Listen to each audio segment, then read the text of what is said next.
Hey folks, welcome back to SupeRonpoNatural, the show where I recap and review every single episode of Supernatural. The holidays are over, I've finished all my gift projects, so it's time to get back into this. And hey, I know it's been a while, so if you want to refresh on what's happened so far, just watch all the videos again. Totally no ulterior motive here. Also, in case you're curious, one of those projects was a Christmas album from my mom, so if you want a little Christmas goodness, you can check that out on my main channel at Ronpon_videos. But you've waited long enough, so let's hop right into Season 1, Episode 14, Nightmare.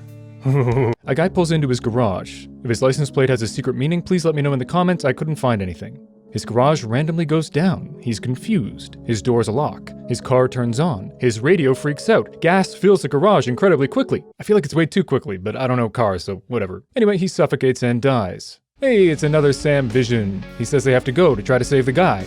He continues his habit of having incredible memory of his dreams by reporting the license plate and requesting help for the guy. Dean says he thinks it's just a nightmare, because he's contractually obligated to be cynical about this stuff, I guess. It makes no sense. Though he does make a good point that Sam's previous visions were about things relevant to him, like his girlfriend or his old house, while this is just some random dude. What's the connection? Oh god, I'm sorry, one last digression. I did a recap song for the first 13 episodes. I'm going to be doing 2 per season. I worked really hard on it, and it only came out okay. It was a bit high, but if you like Supernatural, you might like it, so check it out if you haven't. Now, let's get back to the episode. They arrive, and there's a body. They were too late. Everybody understandably thinks it's suicide. We see the family mourning. The presumably son instantly sets off alarms, but maybe that's because he was annoying in Smallville, where he played Rudy Jones, a supe who stole people's powers. All I know is I hate his face. Sam's upset that they didn't save the guy. Dean continues to be a baffling cynic, saying, maybe the guy just killed himself. And I'm getting really tired of this dynamic, I'm not gonna lie. Sam wants to know what trapped him in the car. They need to talk to the family, but they don't think the family will want to talk to 2 random drifters, no matter how sexy they are. So, ooh, bless me, Daddy, for I'm pretty sure we all committed the sin of lust just now. Yeah.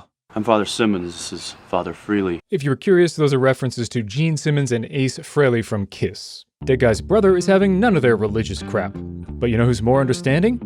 That's right, fellow millennials, that is indeed Zelda from Sabrina the Teenage Witch. But this time, she ain't the one with magic powers. Spoilers. She's doing a great job of barely holding it together. Good on her. Apparently this bit where he eats the sausage was improvised by Jensen Ackles, and leads to a personality quirk of Dean's where he just eats a lot of stuff for the rest of the series. If you're wondering from his face, the sausage did not taste good, because it was just meant to be a prop. I also like the touch of him having to talk with a mouthful of sausage. I bet the shippers like that touch too. Heyo! Okay, holy cow, look, I get that your dad just died and everyone grieves differently, but Christ almighty, my guy sitting in a chair in the corner staring at the wall, that's just bizarre. Sam goes to talk with the kid while Dean tries to get info on the house to see if it's a ghost or something. But no dice on Dean's end. He has to use the bathroom. Sam asks the kid about finding his dad in the garage. He says his dad was just a normal dad. He looks pretty damn distraught. I hate him slightly less now. Dean busts out a fancy new doohickey and searches upstairs for supernatural stuff. No dice again.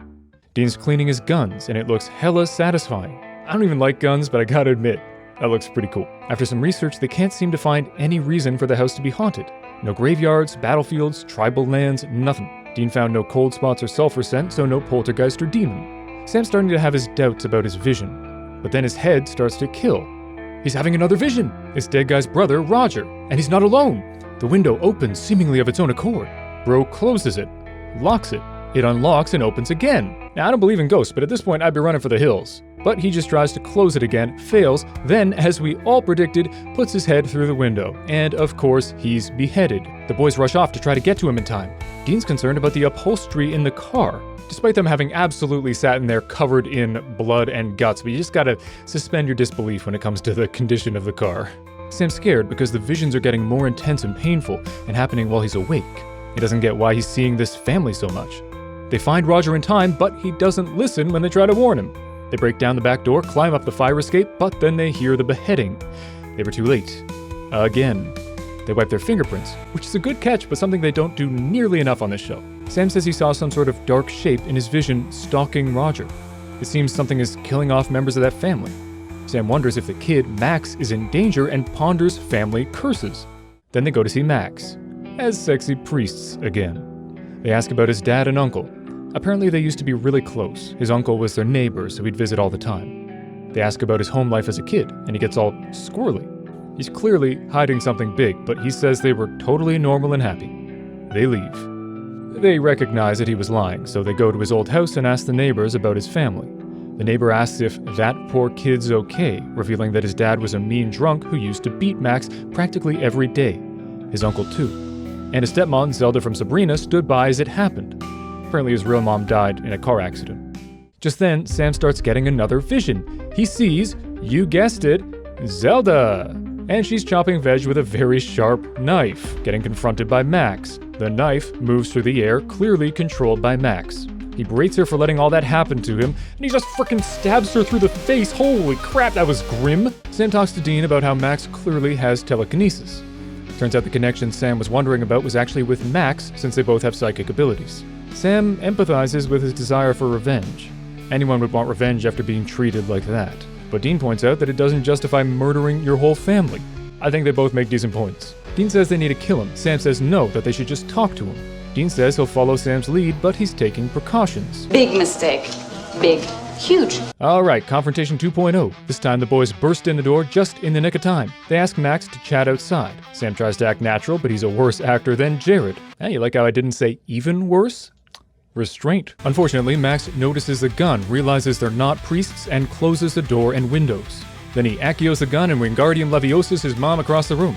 Sam quickly explains the situation, how he has powers too, how he saw what Max planned to do with his stepmom. He was drawn there and thinks he's there to help Max. Sam offers to talk to him alone, but Dean can't read the room and says he won't leave him alone. Bro, he has a gun and telekinesis. You almost died literally 2 episodes ago. Have a sense of your own mortality, please. Sam busts out the negotiator tactics and convinces Max to talk for 5 minutes. Dean reluctantly leaves, helping stepmom up. Sam's trying to convince Max to let his stepmom go, and I gotta say, Brendan Fletcher, who plays Max, is absolutely killing it. Not trying to look good, just going all in. Side note, I need to do better at calling out the names of these supporting actors, so if I forget, please call me out in the comments from here on out. Also, I just looked it up, and Brendan Fletcher is actually a year older than Jared Padalecki. I did not see that coming. He looks so young in this episode. Anyway, Max talks about how his stepmom never helped him, which makes her part of it.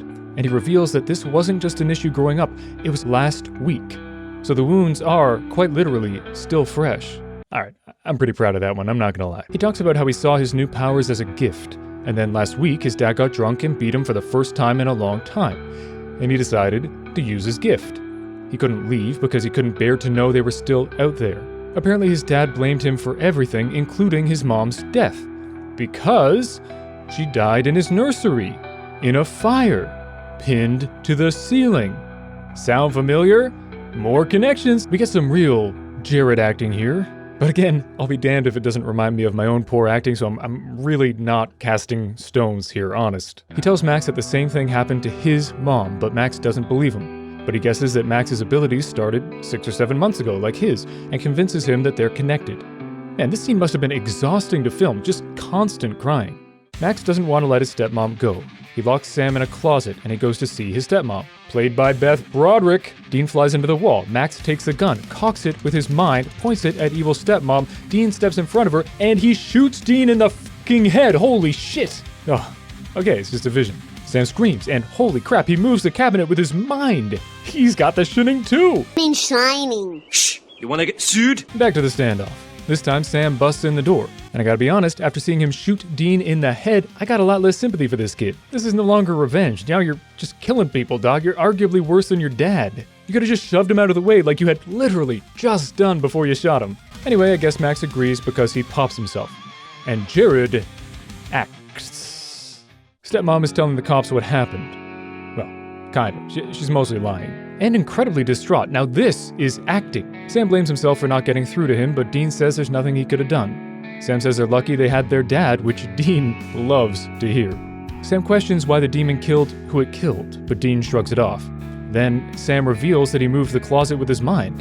Now, I hadn't seen season 1 in a while, and it actually really surprised me that he just came out and said it so quickly. As the seasons go on, you kind of get used to them just keeping secrets for no reason, and it always backfires. Anyway, Dean takes it all weird, which is dumb because how different is that from the premonition thing Sam was already doing? Sam asks if Dean's worried he'll turn into Max. Dean's sexy pouty lips say no, but his pretty eyes say yes. But then he puts on his big brother pants and says as long as he's around, nothing bad will happen to Sam, which is nice.